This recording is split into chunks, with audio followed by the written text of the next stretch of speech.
For today's video, itong aking kaganapan para sa pagdating ng aking reliever, ang pansamantalang papalit sa akin habang ako'y nasa Pilipinas. Hapon nga dadating ang aking reliever dyan, kaya naman pagkatapos kong asikasuhin si Lola at si Nili ay sinimulan ko na ding ayusin ang aking kwarto. Nilinis ko nga at pinunasan ko din ang bintana at pinalitan ko na din ng bedsheet. Ayan din ang magiging kwarto ng aking reliever, ang pansamantalang mag-aalaga kina Lola. 45 days nga ang aking bakasyon at medyo matagal-tagal din na mawawala ako. Kaya naman bago ako umalis ay inihanda ko na lahat ng mga kakailanganin ni Lola at Nili. Naglinis na din ako ng bahay at naglaban ng kanilang mga damit at pati nga kanilang mga bedsheet ay nilabhan ko na din. Hindi naman mahirap ang mga gawain dito sa bahay at ang masigit na kailangan lamang ay ang pag-aasikaso kay Lola at Nili. Pang-5 beses ko na nga ito na magbabakasyon sa Pilipinas at unang beses ko nga na nagkaroon ng maayos na reliever ay nung umuwi ako nung nakaraang taon. Mabait yung aking nakuhang reliever nung nakaraang taon na si Ate Irene. At hindi din ako na-stress habang nagbabakasyon ako sa Pinas. Hindi katulad nung iba na nakuha kong reliever, na talaga namang halos araw-araw ay nagre-reklamo at gustong layasan din sina Lola. Pero nung 2019, nung pangalawang beses ko nagbakasyon sa Pinas, ay talaga namang nilayasan ng reliever ko sina Lola. Buti na nga lamang at yung pinsan ko ay saktong namatay yung kanyang alaga, kaya naman siya na lamang ang nag-alaga kina Lola bago maghanap ng panibagong trabaho.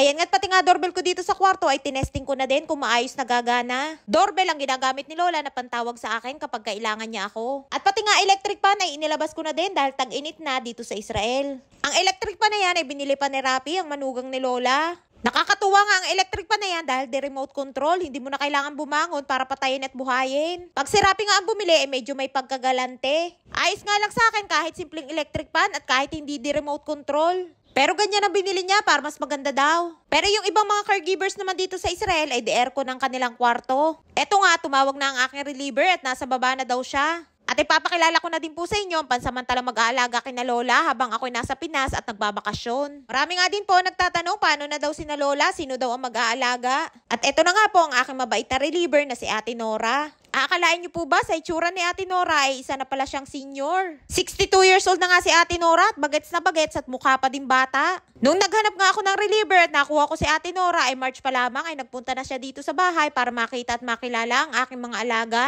At dahil mabait nga ang aking mga alaga ay mabilis din nakapalagayan ng loob ni Ate Nora. Kaya naman nagkasundo din agad kami ni Ate Nora na siya na nga ang aking magiging reliever pag uwi ko ng Pinas. At pagdating nga ni Ate Nora ay agad tinawag ni Lola at pinapunta sa kanyang kwarto para makita ito. At bago ko nga ituro kay Ate ang lahat ng mga gawain dito sa bahay ay nagkwentuhan muna sila ni na Lola. Mabait nga din si Ate Nora at bilin niya nga din sa akin na wag kong alalahanin ang aking mga alaga at mag-enjoy lamang ako sa bakasyon ko sa Pilipinas. At siya daw ang bahala kay Lola at Nili habang ako'y nasa bakasyon. Mahirap nga ako makahanap ng maayos na reliever dahil nga din sa kondisyon ni Lola na mahirap alagaan. Kaya naman laki pa sa salamat ko dahil sa pangalawang pagkakataon ay nakakuha ulit ako ng mabait na reliever at yan nga ay si Ate Nora. At eto nga't sinamahan ko na din siya dito sa kanyang magiging kwarto. At dahil dyan na nga magiging kwarto ni Ate Nora at kinabukasan pa naman ako aalis ay pansamantalang dun muna ako matutulog sa kwarto ni Nili. Bukod sa mabait si Ate Nora, hindi din siya mataas sumingil ng bayad sa kanyang pagre-relieve. Iba't iba kasi ang presyo ng mga reliever dito sa Israel, depende kung magkano sisingilin nila. Itinuro ko na nga din kay Ate dyan yung kulay white na box na kung sakaling magkaroon ng emergency ay pindutin lamang niya yung kulay red na pindutan. At nakadirekta na yun sa ospital kung sakali na kailangan niya ng ambulansya o kaya naman ay doktor.